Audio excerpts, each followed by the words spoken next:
Phone आपने उस दिन फोन पर बात हुई थी आपकी जिस दिन ये घटना घटी है? मम्मी ही उसकी बात करती थी, कहाँ जा रहा है। मम्मी को ही पल पल की खबर देता था कि मैं कहाँ कब जा रहा हूँ, कब आया, कब गया, कब वो हर पल बताता था जहाँ भी जाता था। कोचिंग के लिए वो 12:43 या 44 पे बात हुई थी कि कोचिंग के लिए जा रहा हूँ। कोचिंग पहुंचने पर भी फोन जब नहीं आया तो मम्मी उसकी फोन करने लगी, फोन करते करते तब से लेकर के और 5 बजे के आसपास तक फोन उसका रिसीव नहीं हुआ। और उसके बाद आपको जानकारी कैसे मिली बेटे के बारे में? वही जब फोन अटेंड हुआ 5 बजे के कुछ समय पहले, 4 कुछ बज रहा होगा, एक्चुअल टाइम तो नहीं याद है। तो उस टाइम फोन जब अटेंड हुआ तो माँ रोने लगी बिलख बिलख करके। उसके बाद मैं बाहर था, धान की कुटाई हो रही थी, बिटिया आके चिल्लाई, मैं भागा भागा गया। जाने के बाद पता चला कि फोन हम लिए। हमने पूछा हाँ बताइए, तो ये यहाँ बेहोश पड़े हैं। हमने कहा कौन पड़े हैं? तो जिसने आपको फोन किया था उसने प्रभात के नंबर से ही फोन किया था प्रभात आपको? का नंबर रिसीव हुआ था, वो फोन नहीं किया था। अच्छा। प्रभात का फोन रिसीव किया था, एक बार उसके पहले एंगेज कर दिया गया था हाँ। या काट दिया गया हो। मम्मी जो उसकी अब नहीं सब काट दिया गया हो। आपके पास राहुल गांधी का भी फोन आया था? जी, हमारे पास नहीं आया था, प्रधान जी के पास आया था। प्रधान जी के द्वारा हमसे बात हुई थी। सरकार की ओर से, प्रशासन की ओर से कोई मदद आप लोगों को दी गई अभी तक दीपक जी? नहीं कोई मदद नहीं दी गई? नहीं नहीं आए थे। विधायक जी केवल आए थे, विधायक प्रदीप शुक्ला जी आए थे, और कोई नहीं आया था मेरे पास। लेकिन कोई अभी मदद तो नहीं आई ना सरकार की ओर से, किसी सरकार के प्रतिनिधि की ओर से, किसी विधायक की ओर से कोई मदद मिली आप लोगों को? नहीं। नमस्कार, मैं हूं अभिषेक उपाध्याय, आप देख रहे हैं टॉप सीक्रेट। मेरे साथ इस समय प्रभात पांडे के पिता दीपक पांडे मौजूद हैं। प्रभात लखनऊ में रह करके अपनी तैयारी कर रहा था। कांग्रेस के प्रदर्शन में वो कैसे चला गया, घर वालों को अभी भी समझ में नहीं आ रहा है। और उसके बाद प्रभात की दुखद मौत हो गई। प्रभात के चाचा ने हत्या का मुकदमा दर्ज कराया है। प्रभात के पिता दीपक पांडे हमारे साथ हैं। दीपक जी, मुझे ये बताइए कि प्रभात से घटना के दिन कब आपकी बात हुई थी? क्या आपको पता था कि वो कांग्रेस के प्रदर्शन में जा रहा है? नहीं, हमको नहीं पता था। फोन आपने उस दिन फोन पर बात हुई थी आपकी जिस दिन ये घटना घटी है? मम्मी ही उसकी बात करती थी, कहाँ जा रहा है। मम्मी को ही पल पल की खबर देता था कि मैं कहाँ कब जा रहा हूँ, कब आया, कब गया, कब वो हर पल बताता था जहाँ भी जाता था। कोचिंग के लिए वो 12:43 या 44 पे बात हुई थी कि कोचिंग के लिए जा रहा हूँ। कोचिंग पहुंचने पर भी फोन जब नहीं आया तो मम्मी उसकी फोन करने लगी, फोन करते करते तब से लेकर के और 5 बजे के आसपास तक फोन उसका रिसीव नहीं हुआ। तो 12:43 दोपहर में उसने ये बताया था माँ को फोन पे कि वो कोचिंग जा रहा है। जी, कांग्रेस प्रदर्शन में जाने की बात कहीं नहीं थी। कोई बात नहीं। और उसके बाद आपको जानकारी कैसे मिली बेटे के बारे में? वही जब फोन अटेंड हुआ 5 बजे के कुछ समय पहले, 4 कुछ बज रहा होगा, एक्चुअल टाइम तो नहीं याद है। तो उस टाइम फोन जब अटेंड हुआ तो माँ रोने लगी बिलख बिलख करके। उसके बाद मैं बाहर था, धान की कुटाई हो रही थी, बिटिया आके चिल्लाई, मैं भागा भागा गया।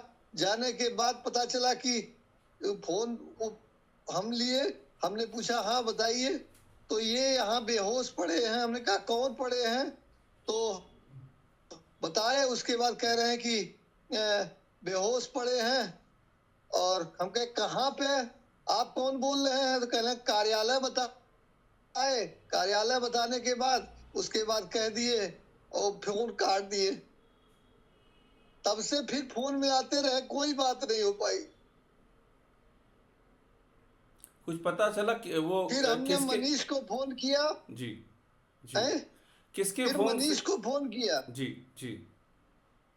फिर मनीष को फोन किया, मनीष को डिटेल बताया, हमने कहा ऐसी ऐसी बात है, देखो क्या बात है, तो मनीष जा करके फिर वहां पर देखे सुने। तो जिसने आपको फोन किया था उसने प्रभात के नंबर से ही फोन किया था आपको? प्रभात का नंबर रिसीव हुआ था, वो फोन नहीं किया था, अच्छा। प्रभात का फोन रिसीव किया था, एक बार उसके पहले एंगेज कर दिया गया था। हाँ। क्योंकि मम्मी उसकी बार बार फोन कर रही थी कि आखिर बेटा कहाँ है। तो आप ये कह रहे हैं कि फोन इंगेज कर दिया गया था, मतलब यहाँ से आप लोग फोन कर एक रहे बार थे? इंग- हम्म। एक बार इंगेज हो गया था, एक बार इंगेज कर दिया गया था, हम्म। हम्म। या काट दिया गया हो, मम्मी जो उसकी अब नहीं समझ, काट दिया गया हो।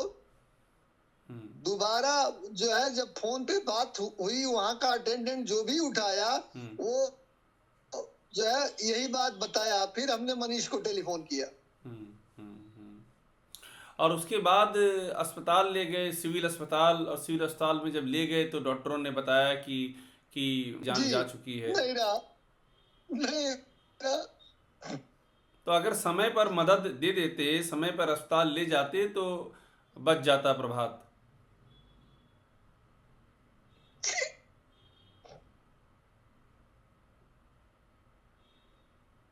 आपके पास राहुल गांधी का भी फोन आया था? जी, हमारे पास नहीं आया था, प्रधान जी के पास आया था, प्रधान जी के द्वारा हमसे बात हुई थी। अच्छा, प्रधान जी के पास फोन किया था उन्होंने?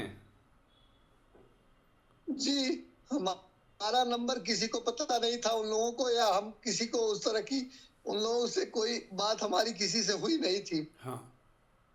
उन्होंने ट्रेस करके प्रधान जी का नंबर निकाला, प्रधान जी के नंबर के जरिए हमसे बात किए। हाँ।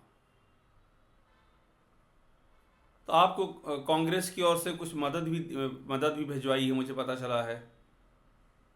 जी,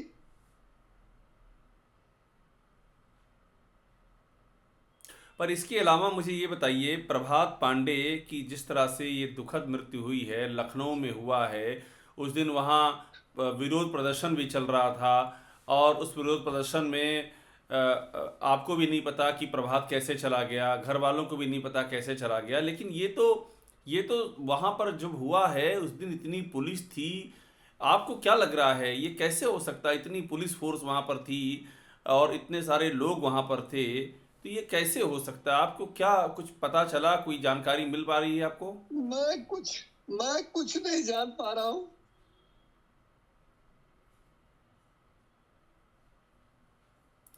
कांग्रेस पार्टी से कभी जुड़ा रहा है क्या आपका बेटा पहले भी? पढ़ाई पीरियड में जब थे तो जैसे लोग रहते हैं, कुछ काम धाम नहीं मिलता है तो कहीं जुड़े रहे होंगे, और जुड़े रहे थे तब। पर इधर हाल के सालों में कोई कांग्रेस से जुड़ाव नहीं रहा हाल फिलहाल में? नहीं, 2 ढाई साल से तो बाहर ही है, बैंकों में नौकरी किया, दिल्ली में नौकरी किया, लखनऊ में खुद नौकरी किया को। चूंकि जब भी उसको नौकरी मिलती थी तो सेल्स की नौकरी मिलती थी, उसका प्रेशर होता था। हम्म। हम्म। तो उसने कहा मैं कुछ ऐसा करना चाहता हूँ कि जहाँ पे ये प्रेशर ना हो। तो मनीष जी के पास जब मैं गया हूँ, बात किया हूँ, वो दिल्ली से आया है, दिल्ली से पीजी में शिफ्ट कराया हूँ। उसके बाद वो उनसे कहा, हमने कहा कुछ देख करके कहीं लगवा दो, इस तरह की बात है। तो सरकार की ओर से, प्रशासन की ओर से कोई मदद आप लोगों को दी गई अभी तक, दीपक जी? नहीं, कोई मदद नहीं दी गई? नहीं, कोई मंत्री आपके घर आया? आप गोरखपुर के रहने वाले हैं, गोरखपुर तो खुद मुख्यमंत्री का क्षेत्र है। कोई मंत्री आपके घर आया, किसी ने हाल पूछा, किसी का फोन आया क्या? नहीं आए थे, विधायक जी केवल आए थे, विधायक प्रदीप शुक्ला जी आए थे, हम्म। और कोई नहीं आया था मेरे पास। लेकिन कोई अभी मदद तो नहीं आई ना सरकार की ओर से, किसी सरकार के प्रतिनिधि की ओर से, किसी विधायक की ओर से कोई मदद मिली आप लोगों को? नहीं, कोई मदद नहीं मिली है। नहीं,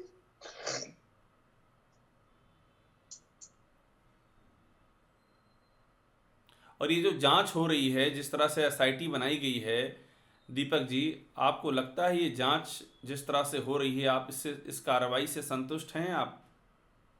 जो अब हम कुछ कहने की स्थिति में नहीं है। हम्म, जो होना था हो गया, भगवान हमारे कर्मों का कुछ फल होगा।